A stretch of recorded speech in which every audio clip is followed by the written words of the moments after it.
Si nous ne savons pas qui nous sommes en Christ et nous sommes sous la condamnation tout le temps, et nous n'avons pas de paix ni de joie, quel genre de publicité sommes-nous en tant que chrétiens?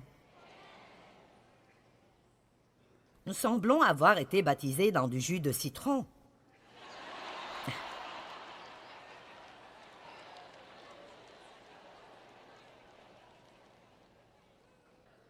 Beaucoup de chrétiens ne savent même plus comment s'amuser.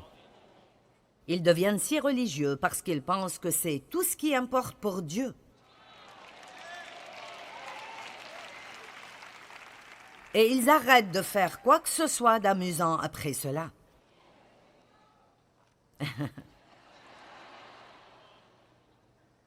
Vous savez, je pense que beaucoup de femmes chrétiennes croyantes qui veulent vraiment que leur mari soit sauvé, essayez donc de vous amuser un peu plus avec lui. Au lieu d'imposer les mains sur lui tout le temps pour chasser les démons.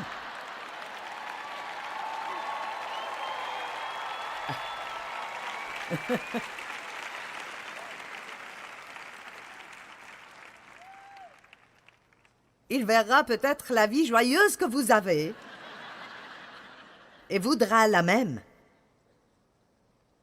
Est-ce que Dieu veut que je jouisse de ma vie? Maintenant.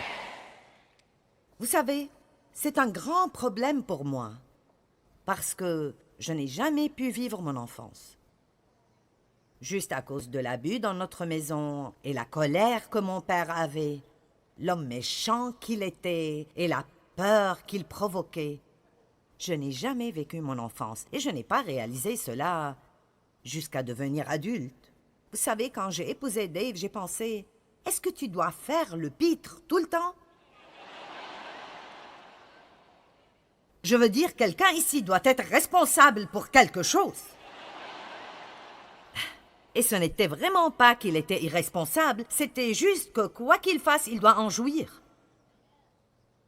Et c'est là le but que je poursuis pour moi-même et pour vous tous. Je ne veux pas juste jouir du jour de paix ou des vacances ou du shopping. Je veux jouir si je dois aller faire les courses et si je dois faire le ménage. Je veux jouir de ma vie, quoi que je fasse, parce que la vie est trop courte pour ne pas jouir de son cheminement.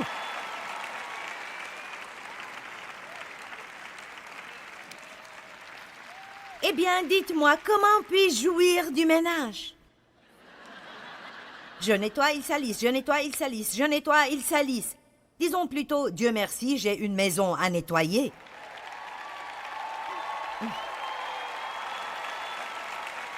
Et, Dieu merci, j'ai une famille, même si elle salit. Parce que vous pourriez vivre totalement seul. Et personne ne salirait jamais rien. Dans votre maison, vous pourriez manger seul, vous pourriez dormir seul, vous pourriez ne jamais avoir personne à qui parler. Puis-je te dire quelque chose? Toi, la dame qui est déterminée de trouver tout ce qui ne va pas en ton mari, et je ne dis pas qu'il n'y a pas de vrai problème, mais j'ai juste quelque chose à te dire.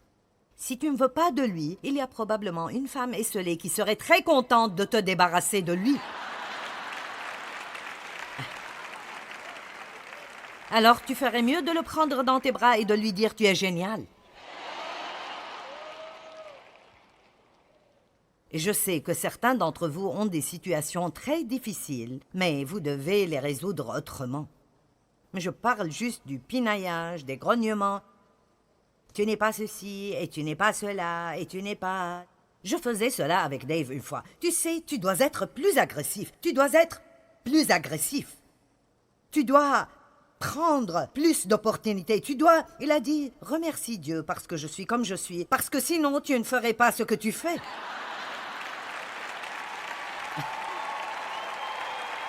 Bon, d'accord. Oui, je pense. Nous devenons si mécontents avec ce que nous avons, mais avez-vous jamais pensé que c'est peut-être exactement ce dont vous avez besoin? Oh. Combien d'entre vous sont mariés à quelqu'un qui est tout votre opposé? Dieu a fait ça exprès.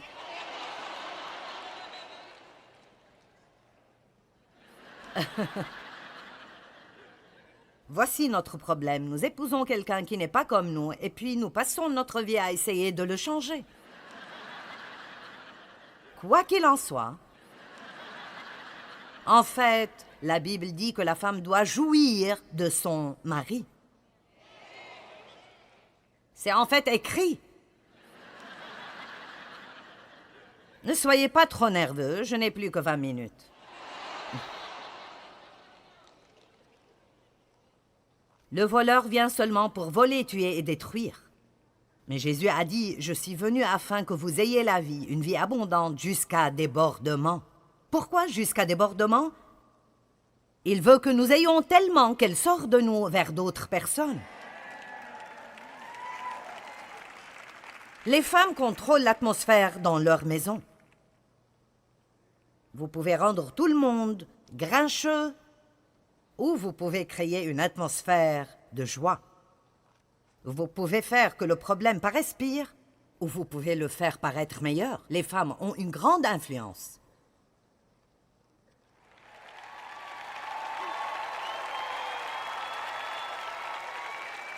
Allez les femmes!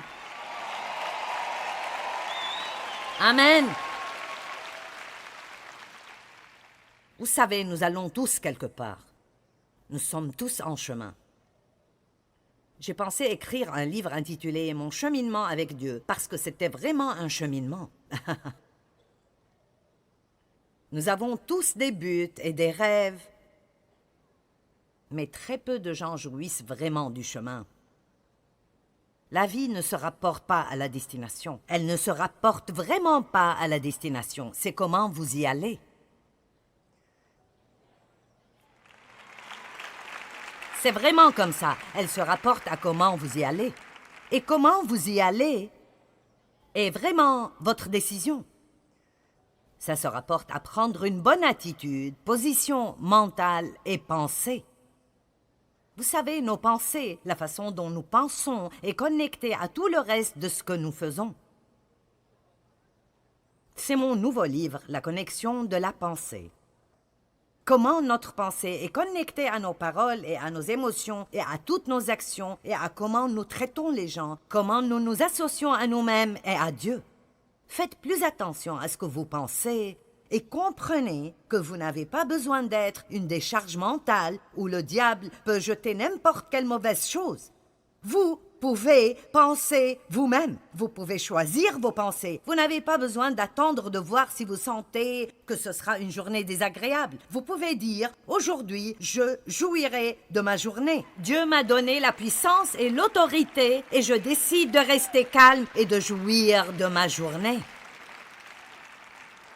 Et chaque fois que la culpabilité frappe à ma porte, je lui dirai « Seule la justice est là. »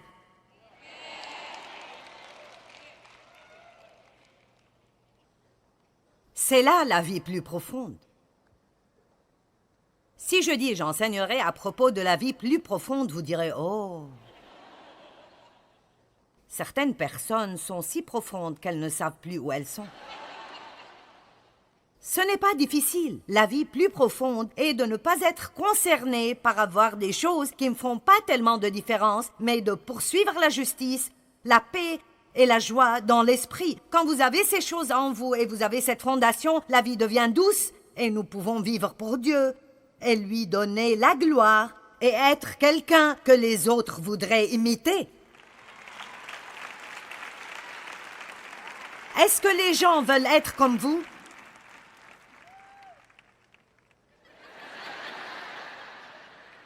Je n'ai jamais pensé à cela. Réjouissez-vous dans le Seigneur, je le répète, réjouissez-vous. Philippiens 4:4. Paul était en prison quand il a écrit cela. Néhémie 8:10. La joie de l'Éternel est votre force. Ne vous affligez donc pas, car la joie de l'Éternel est votre force. Je vous le dis, la joie. Et la joie n'est pas l'hilarité extrême tout le temps. Elle peut l'être, mais la définition va en fait de l'hilarité extrême à un plaisir calme. Et je dirais que la plupart du temps, je vis dans ce plaisir calme. Amen. Vous savez, quand je dis soyez joyeux, ça ne veut pas dire que vous faites Vous savez. Pour être honnête, parfois, ces gens me tapent sur les nerfs. Oh.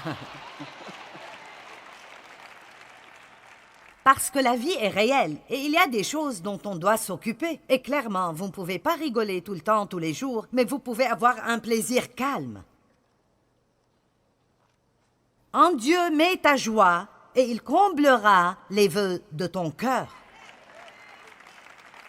C'est juste ce bon vieux sens commun pratique. Ce sont des choses que vous pouvez prendre avec vous et vous direz « Je vis la vie plus profonde ». Et les gens ne sauront pas de quoi vous parlez, mais ils voudront ce que vous avez.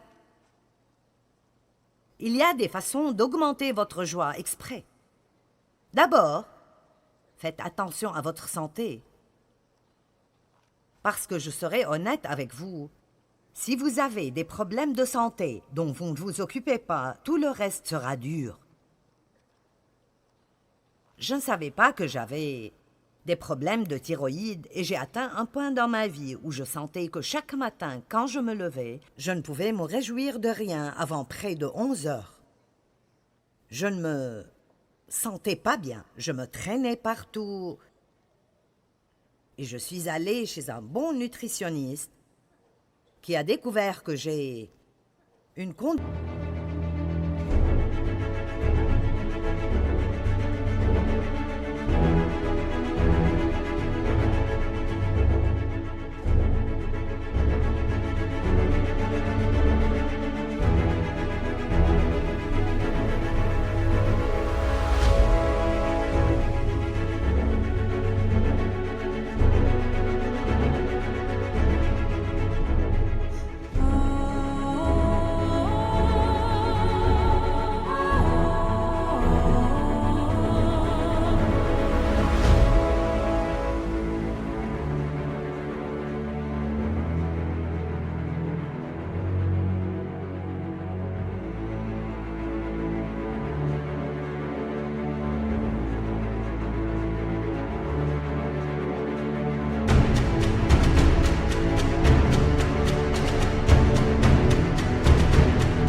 Unique de thyroïde, et il y a 2 différents types de thyroïde, et l'une était 3 et l'autre était 4. Mon T3 ne se convertissait pas en T4, alors même si dans les tests médicaux je paraissais être dans la marge de la bonne santé, c'était toujours trop bas pour moi. Et ils m'ont traité pour que je puisse avoir une thyroïde à peu près normale, et vous ne croirez pas la différence. Et vous savez quoi?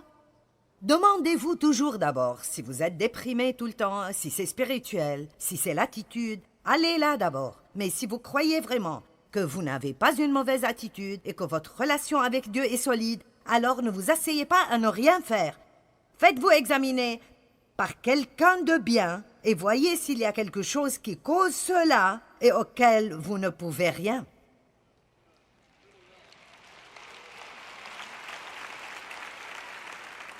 Ce n'est pas un manque de foi d'avoir recours à de l'aide médicale. Restez dépendant de Dieu, mais utilisez toute ressource qu'il a donnée.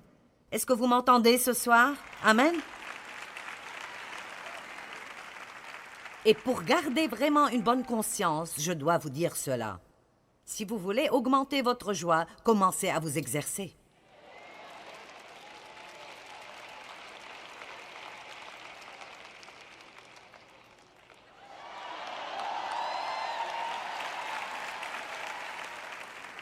Ce bras aura bientôt 71 ans.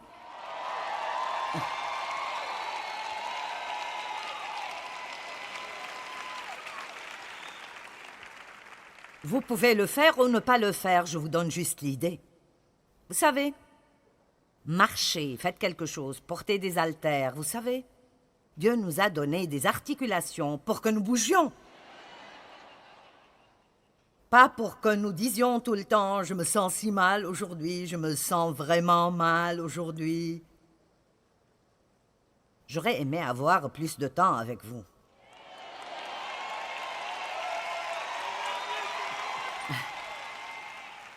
Bon, maintenant, voici comment vous pouvez augmenter votre joie. Numéro 1, n'essayez pas de tout résoudre vous-même et faites confiance à Dieu. Eh bien, je ne comprends pas. Je ne comprends juste pas. Et je suis si confus. Et je ne comprends pas. Si Dieu ne vous dit rien, n'essayez pas de comprendre. Vous allez être plus confus. Soyez à l'aise quand vous ne savez pas. C'est un bel endroit de paix. Eh bien, qu'est-ce qui a causé ceci? Je ne sais pas. Soit j'ai fait quelque chose de bien ou quelque chose de mal, mais Dieu peut s'en occuper.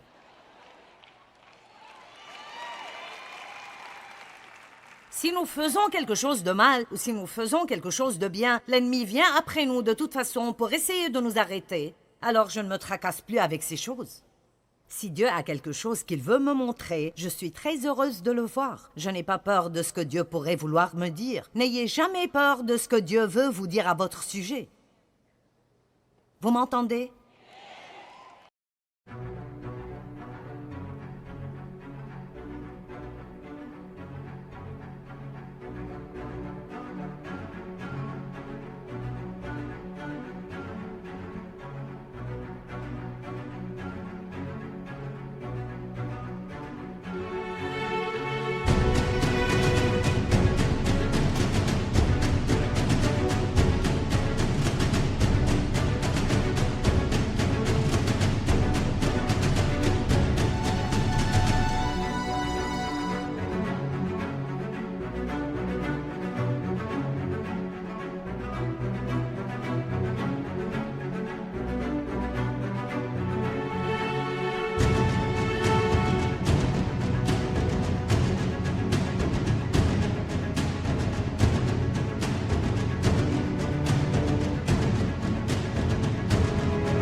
N'ayez jamais peur de quoi que ce soit que Dieu veut vous dire à votre sujet. Prenez-le en entier. Dites Dieu, tu as raison, j'ai tort. Toi seul peux me changer. Me voici, je t'appartiens, travaille en moi.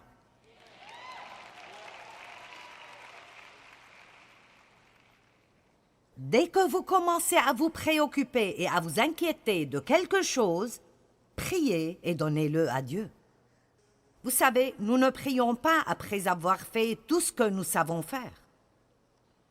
Dieu, j'ai essayé de faire tout ce que je sais faire, alors je suppose qu'il n'y a plus rien à faire excepté de prier. La prière n'est pas la dernière option, c'est un recours initial.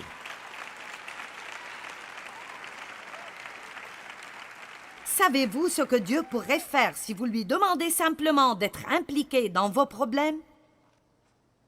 Je vois des choses si merveilleuses arriver à travers la prière et je prie pour des choses plus vite et plus fréquemment qu'à tout moment passé. Et j'ai déjà vu des choses ahurissantes simplement pour la prière.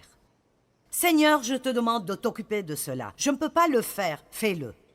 Ne perdez pas votre temps à essayer de changer les gens. S'ils ne changent pas pour Dieu, ils ne le feront pas pour vous.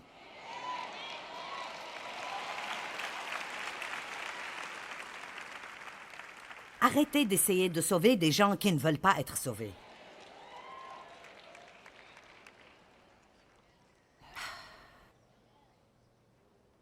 Jean 16, 24. Demandez et vous recevrez pour que votre joie soit complète. N'est-ce pas magnifique? Demandez et vous recevrez pour que votre joie soit complète. Philippiens 4, 6. Ne vous inquiétez de rien, mais en toute chose, demandez à Dieu par des prières et des supplications avec reconnaissance. Verset 7. Alors la paix qui surpasse tout entendement gardera votre cœur et votre pensée en Jésus-Christ. Est-ce que la préoccupation résout le problème? La suivante, restez positif tout le temps et croyez. Romains 15, 13 dit que la joie et la paix sont retrouvées dans la foi. Nous parlons de la justice, de la paix et de la joie. Où puis-je trouver la paix et la joie? Si j'ai perdu ma joie, où est la première place où chercher? Qu'est-ce que je crois? Qu'est-ce que je crois? Qu'est-ce que je pense? Comment est-ce que je regarde cette situation? Est-ce que je suis négative? Voici quelque chose que je fais presque chaque jour et je pense que c'est une bonne chose à faire dès que je me réveille. Parfois, avant même que je sorte du lit, je dis « Quelque chose de bien arrivera avec moi aujourd'hui et à travers moi aujourd'hui. »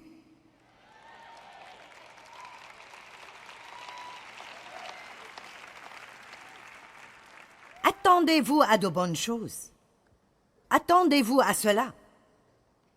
Sortez vos attendeurs du fond de votre armoire et commencez à vous attendre à de bonnes choses dans votre vie et le diable s'opposera à vous. Vous passerez par des choses qui vous pousseront à dire « Je ne prierai plus pour cela ».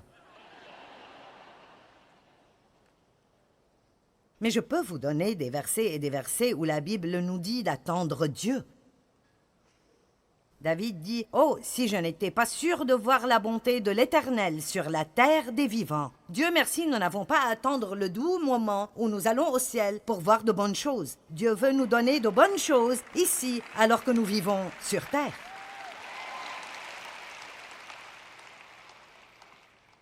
Réjouissez-vous. Ne soyez pas si intense à propos de tout ce qui arrive. Oh! Avez-vous senti cette lourdeur dans la salle aujourd'hui? Eh bien oui, c'était peut-être toi.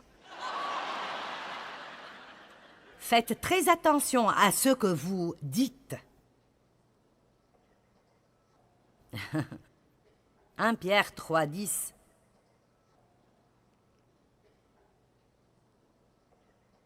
C'est là le jour que l'Éternel a fait. Vivons-le dans la joie et l'allégresse. Parlez à vous-même. Ma joie ne se base pas sur mes circonstances. Ma paix ne se base pas sur mes circonstances. Celui qui souhaite aimer la vie. Est-ce que vous voulez aimer la vie?